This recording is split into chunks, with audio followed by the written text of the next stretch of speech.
Good afternoon and welcome back to another ironic introduction to another video. Today I'm going to be talking about the 6-star meta, the 5-star meta, kind of like when you should care, because a lot of people hype those stars, and I feel like some people, they're not ready to hype them. Like, it's exciting and it's something to look forward to, but not everybody should be in that mind state of like only this star power, this star level matters. So in the background I just have some arena gameplay so you have something to look at while I talk.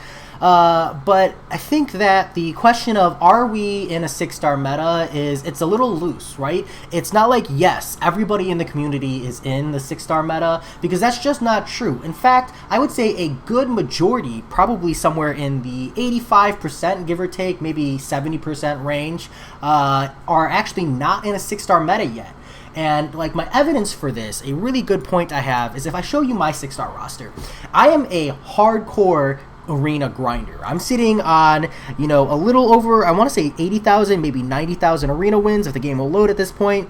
Yeah, a little over 90,000 PvP fights. That's in 1 year, a little over a year. I've grinded an insane amount of arena. On top of that, I'm a whale, so I spend a lot of money on the game, and I still don't feel like I'm in a 6-star meta. I don't feel like, oh man, I can't rank up 5 stars because 6 stars are the only champions that have value these days. Don't get me wrong, I'm transitioning. I'm in this very long, probably several month, maybe even a year-long transition to 6 stars. That's a reality that I have to be cognizant of. Like, you don't see me ranking up champions that don't need to have their awakened abilities as frequently. Like, I only do that when I absolutely need that champion for content. Otherwise, I stall as long as possible. But that doesn't mean I'm not still ranking up 5 stars. In fact, I just ranked up like 3 5 stars over the course of the last month or so. And yes, there are people who are even bigger whales than I am, or pushing higher tiered alliance wars and have been in the game way longer than I have. People who've been playing the game since it came out, who have a much more developed 6-star roster and are legitimately pushing that 6-star meta. And props to you, but you probably didn't click on this video, and if you did, well, hey, stick around for the conversation. But for those of the rest of us, we don't need to hype a 6-star crystal. That's why I don't hype them. That's why I think it's exciting, and I'll try to bring up as much excitement as I can when someone's like, hey, I'm getting a 6-star crystal. Because there is the potential that you just get an absolutely insane, super strong, crazy powerful 6-star like Symbiote Supreme, or you hit the dupe incredible luck like I did with Omega Red, and that's amazing. But more likely than not, when you're talking about your 3rd or your 4th 6-star, you're going to get Cable. You're going to get Black Bolt or Mephisto or Daredevil or someone who just sits on your roster and you're like, damn, I don't get anything out of that champion. Honestly, at best, when you're pulling a new 6-star, you're really just hoping, can I get some kind of utility out of this champion?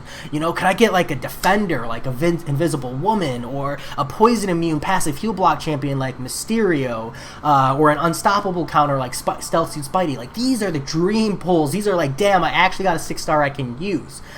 Because the reality is, even if you pulled Omega Red, unless you had insane Omega luck and duped him like I did, he just sits on your roster, outclassed by the 5-star.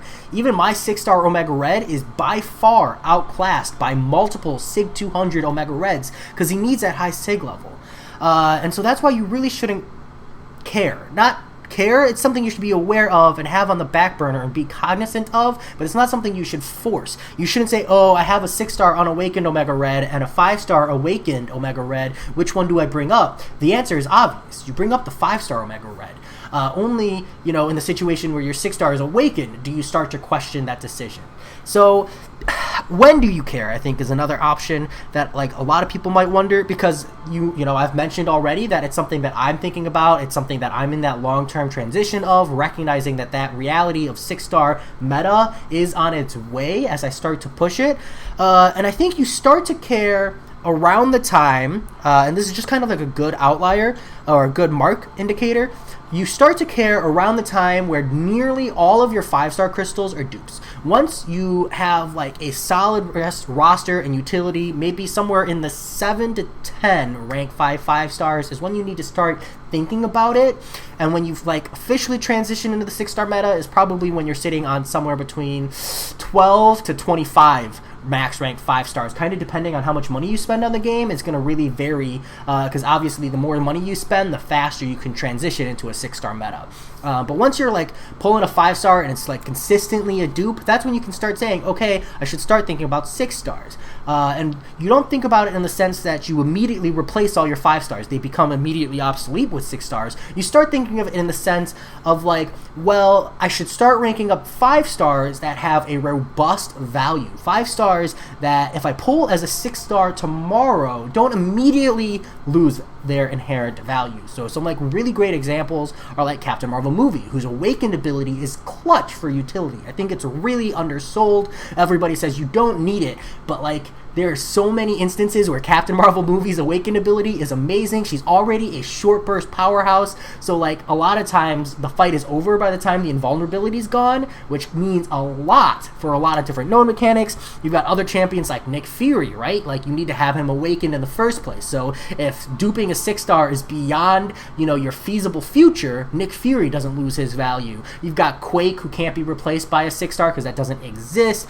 Colossus and Human Torch, who have great values for their awakened ability. You start thinking on the terms of awakened ability and sig level, right? Those two things become super relevant when you start ranking up your 5 stars. And that's really when you start to care. And I want to trickle this down to 5 stars as well. For those of the new players who are jumping into the game, it's very, very easy to be new to the game or relatively like moderate in your progression of the state of like the story and the variant explorations and stuff, and already be thinking 5 stars, 5 stars, 5 stars. There's so much content in the game that you don't need 5 stars for. Cavalier is Act 6. This is the only act right here. Act 6, this is the only content you can't run 4 stars in. You can do all of Act 5 exploration with 4 stars only. You can do all of the variants, well, you can kind of do all of the variants with 4 stars. Variant 1, you're probably going to want to wait till you have 5 stars for, but even still, like variants 2, 3, and 4, you can relatively do with only 4 stars, except variant 4, where you'll need like 1 or 2 5 stars, and even then you can pop some boosts, force your way through with units, and then clear through the other chapters first while you wait to develop your roster. And using 4 stars, you can claim these huge chunks of Tier 2 Alpha, these Tier 5 Basics, 5-star Awakening gems, all kinds of rank up gems, and 5-star crystals, a handful of SIG abilities as well, and just so many 4 stars still retain their value. I can show you, like, I still have a really good amount of 4 stars ranked up just because of utility / because I like to run 4-star only just for kind of giggles. It's kind of what I do to enjoy the game. But like a lot of these 4 stars that I've brought up, they have so much value / I ranked them up for a lot of value. And not just for, giggles. Nick Fury I ranked up because while I have a 5-star Nick Fury, he's almost permanently locked in Alliance Quest or Alliance War. So having a 4-star Nick Fury max ranked means I get to bring him into uncollected events, which means I get to have that synergy. It's a very nice value to have. You've got Quake, who for the longest time I had a 4-star Quake but no 5-star Quake. You know what that meant? When I was attacking variants, I was using 4-star Quake. And like, yeah, she's a longer fight, but you're not taking damage anyways. You get really good with quaking, and it's, a 50% longer fight for the most part, but still, you get them down, you get that full value out of Quake. Corvus Glaive, I ranked up for my uncollected runs, but honestly, if your roster's not super developed, a 4-star Corvus Glaive just cruises through the uncollected event, all but the last chapter, and even the last chapter, as long as you can get a charge here or there, he just blasts through a path. Sentinel I ranked up for variant 3. Even a 4-star Sentinel hits like a mega truck, a huge truck in variant 3. I ranked up Gulk for variant 2. There's a path where you really, really want him for the Starburst. It's one of the few champions with a response to Degeneration. Ghost and Omega Red were my champions for Act 5. Deadpool X-Force for that 6 synergy, and Void, back when we had a Communities boss rush, I didn't have a response to Regeneration Domino. And you know who I ranked up for that? Void. And this is when I had 5 stars. I had rank 4 5 stars. I was running a full 5-star roster in the uncollected event. And you know who I still went and ranked up? 4-star Void. So my point is, you could have 5 stars, but the same argument applies to the 5 stars as it does the 6 stars. You don't force the 5-star mentality until every 4-star you pull is starting to feel like a dupe and starting to give you 5-star shards. You're starting to see that large depth of your 5-star roster. And again, once you're pushing 5, 6, max rank 4 stars, you should start thinking about utility and long-reaching value in the form of variants, Act 5 exploration, maybe limited events as well. You want to start ranking up 4 stars who can give you that value, because yeah, you know, once you push Act 6, you're gonna lose the ability to use those 4 stars, so you don't want to start ranking up 4 stars that wouldn't reach into like variants and stuff. Like a 4-star Ghost Rider, once you've hit your mark and you're starting to transition into that 5-star roster, 4-star Ghost Rider, he's not cutting it. You're not getting that utility. But 4-star Cap Infinity War, he's still great. He's still one of the best answers for heal reversal. Yeah, you can't use him in Act 6, but you can use him in the boss rushes. You can use him in the Uncollected event. These are just things you should think about, and something I really, really want to emphasize, because I think it's very easy to get lost in this game and kind of chasing stars. You're chasing stars in the hopes that you'll land on the moon, and the reality is maybe you're just not ready to chase stars. Maybe you need to still chase clouds. Little ranty, I apologize, but I hope this really helps people. And if you're like, well, Jay, what about the 4-star meta? I'm ranking up 3 stars right now. I'm a brand new player. Rank up 1, maybe 2, 3 stars, but you can push into the 4-star meta very, very quick, and there's no problem with that. You don't really need to rank up 3 stars all that much, so I'm pretty comfortable there, unless you're like a full casual, in which case, honestly, it's not going to affect you anyways. Go at your own pace. That said, I hope this helps some people. I hope that, you know, for those of you who are pulling your first 1 through 5 5-star crystals and you're hitting bad luck, you know, I hope this helps you with your mentality of realizing, hey, maybe you just need to focus on your 4-star roster.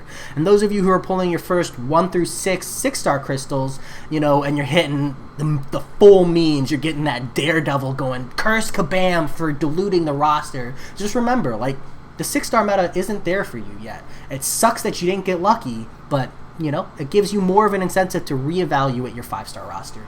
That said, I'll talk to y'all later. Peace.